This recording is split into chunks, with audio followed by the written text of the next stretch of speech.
इस पे SCO bank बनने जा रहा है। एससीओ बैंक पे एक बड़ा बड़ा ब्रेक थ्रू होगा, यानी कि शंघाई तावन तंजीम का अपना एक बैंक बनने जा रहा है। इस बैंक के ज़रिए जो भी तजारत होगी वो इन ममालिक की करेंसीज में होगी या वो बार्टर तजारत होगी। ये चांसेस भी मौजूद हैं कि चाइना की जो करेंसी है वो इसका स्टैंडर्ड करार पाए। ये सारे के सारे somewhat only the India exception है कि ये अमेरिका के इस वक्त अलाई नहीं, कि न्यू वर्ल्ड ऑर्डर जो है, न्यू से बाद जो सबसे लेटेस्ट न्यू वर्ल्ड ऑर्डर है वो चाइना की तरफ से आ रहा है। वो इस बार मशरक की तरफ से आ रहा है, पहले मगरब की तरफ से आया करते। डी डॉलराइजेशन इसको कहते हैं, डॉलर से निकलना, डॉलर के चुंगल से निकलना। एक जिब्रान नामी आदमी है पीटीआई का, जो ट्विटर हैंडल जिसके पास है, जो इमरान खान के बयानात को देता है, जो इमरान खान के मुख्तलिफ आर्टिकल जो है वो देता है, वो जिब्रान है। और वो इतना पावरफुल है इस तंजीम में कि वो गौहर, ये जो बैरिस्टर गौहर हैं, इस समेत किसी की भी क्लास ले लेता है। रऊफ हसन जो पहले सेक्रेटरी थे उसकी भी क्लास कर देता था वो, कि आपने ये कैसे किया, ये किससे पूछ के किया। यानी कि इमरान खान जेल में है तो वो सबका बड़ा बना हुआ है। नाज़रीन, आज हम दो अहम इश्यूज़, दो बड़े इश्यूज़ पे बात करते हैं। एक तो एससीओ इस्लामाबाद में कल से शुरू हो रही है, शंघाई तावन तंजीम का सरबराही इजलास। इसमें आपको पता है कि रूस है, ईरान है, इंडिया है, पाकिस्तान है, चाइना तो है, और बेलारूस है, और ताजिकिस्तान है, उज़्बेकिस्तान है, किर्गिस्तान है। तो ये इसके मेंबर हैं। और इसमें असल में इसका जो इस कॉन्फ्रेंस का ये बहुत बड़ा आज़ाद है पाकिस्तान के लिए। लेकिन इसमें ब्रेक थ्रू क्या हो रहे हैं, एक तो इस पे बात करूँगा, और दूसरा ये जो पीटीआई का एहतजाज अनाउंस हुआ था 15 तारीख का, आज का, जो कि गुजर गई। आज का दिन तो समवट गुजर ही गया। ये ऐलान किया किसने था, और फिर ये कि ये नाकाम कैसे हुआ, इसकी कहानी। तो फिर सबसे पहले एससीओ की बात कर लेते हैं।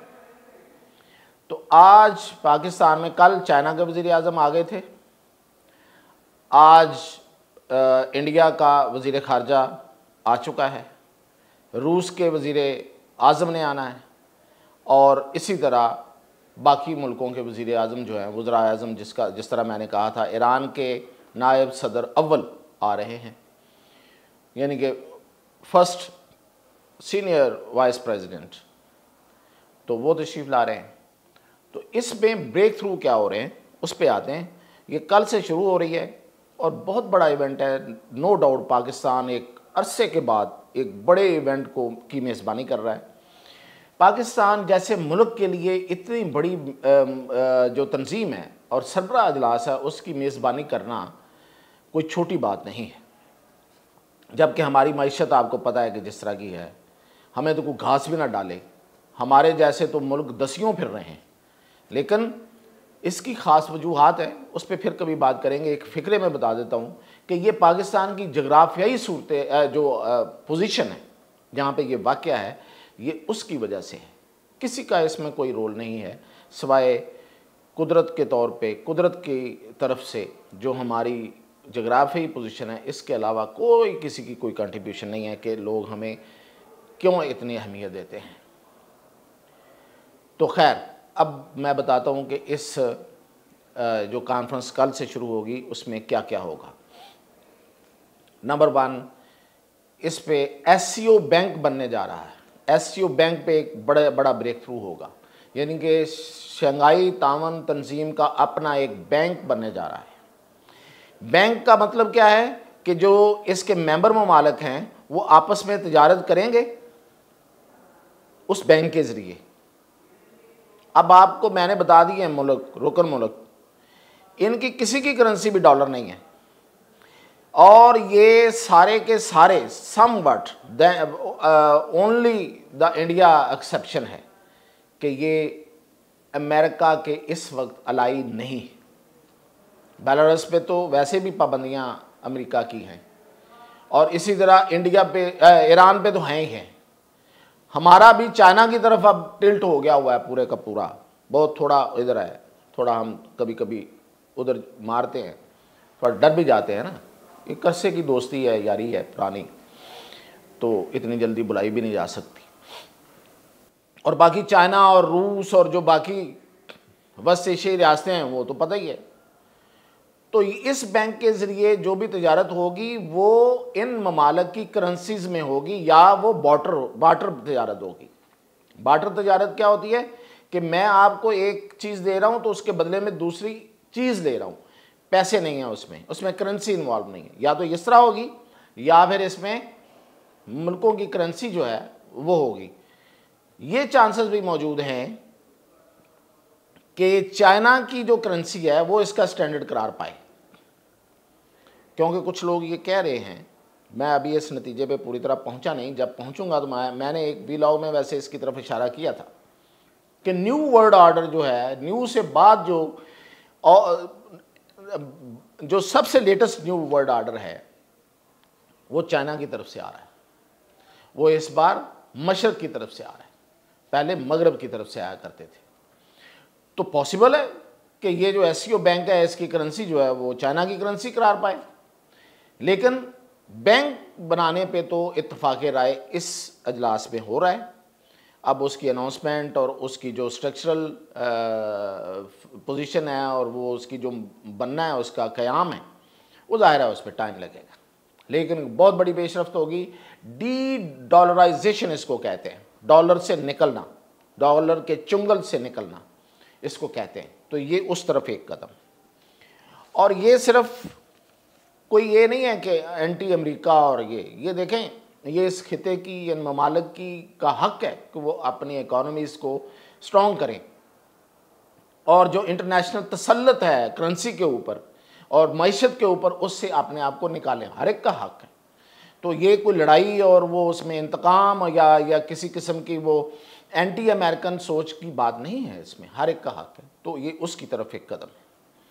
अच्छा, और दूसरी ये कि ये जो बैंक है ये 6 ट्रिलियन से अब 20 ट्रिलियन डॉलर की, ये जो एससीओ है इसकी जो इस वक्त एससीओ ममालिक की आपस में जो तजारत है वो 6 ट्रिलियन डॉलर की है। और इसमें जो टारगेट रखने जा रहे हैं फॉर नेक्स्ट सम ईयर्स, अब उसमें वो कितने साल रखे जाते हैं ये अभी तो मुझे नहीं पता, लेकिन कुछ सालों के लिए वो होगा 20 ट्रिलियन डॉलर्स, ताकि ये तजारत पहुंचेगी इन ममालिक की आपस में।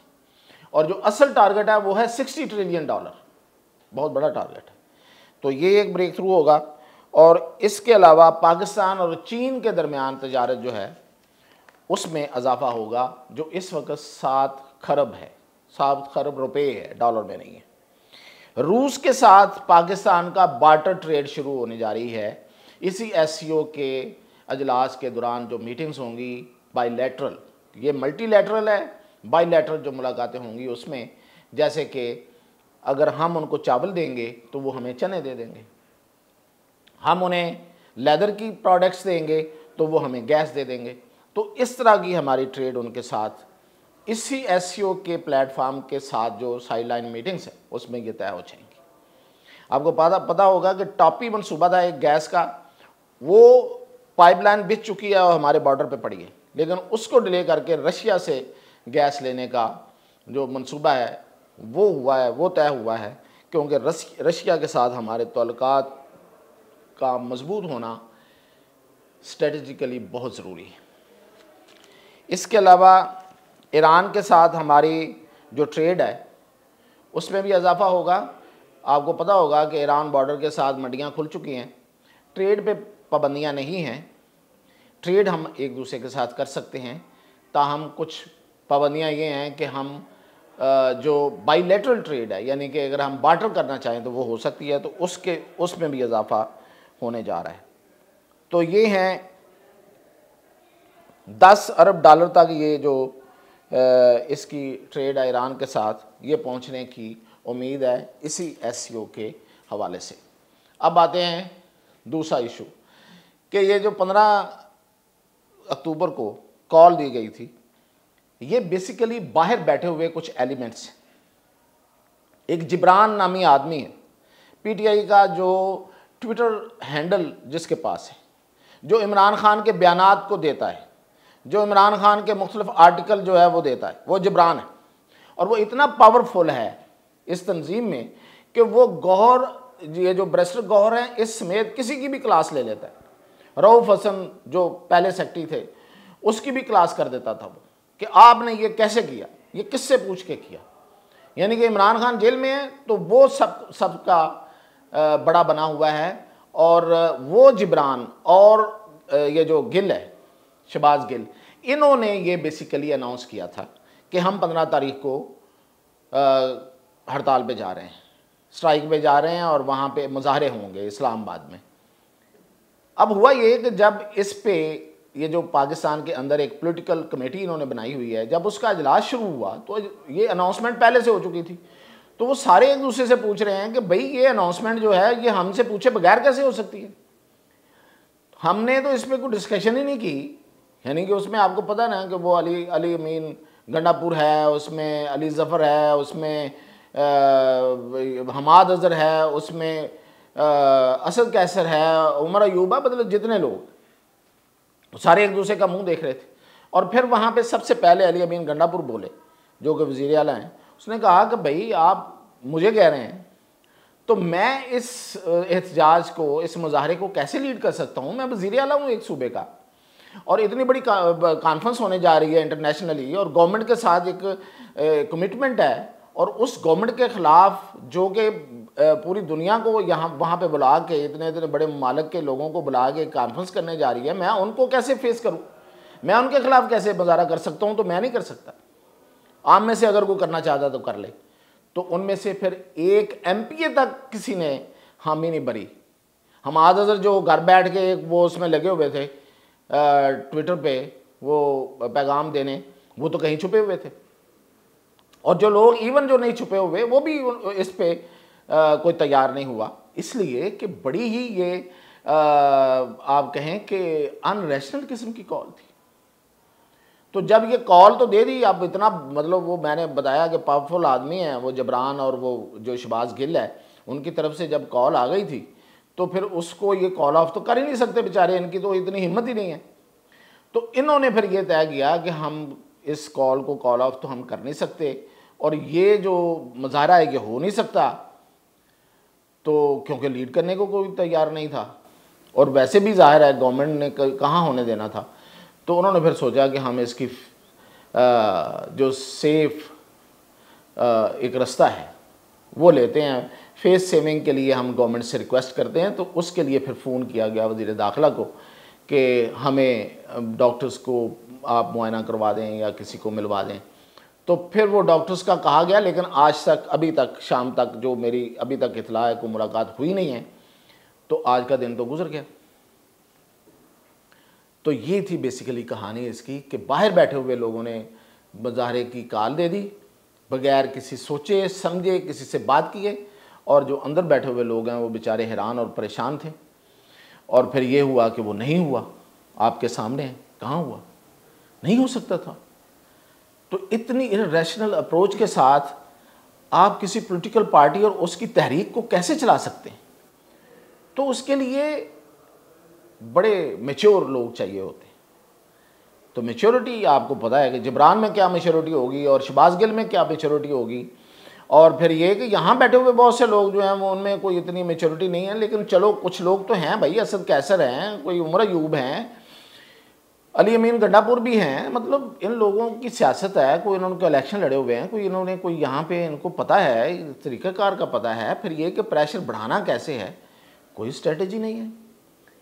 तो ये है असल में इस तरह से PTI चल रही है, और ये फेस सेविंग ली गई। लेकिन फेस सेविंग क्या है, अब आपके सामने ही है, हुआ कुछ भी नहीं है।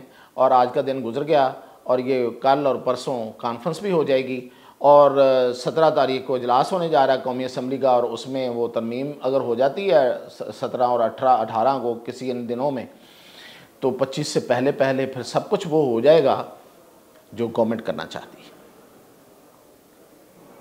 तो ये थी अब तक की अपडेट, और कल आपको SCO के बारे में और गवर्नमेंट के जो बाकी टारगेट्स हैं उनके बारे में अपडेट करूँगा इंशाल्लाह।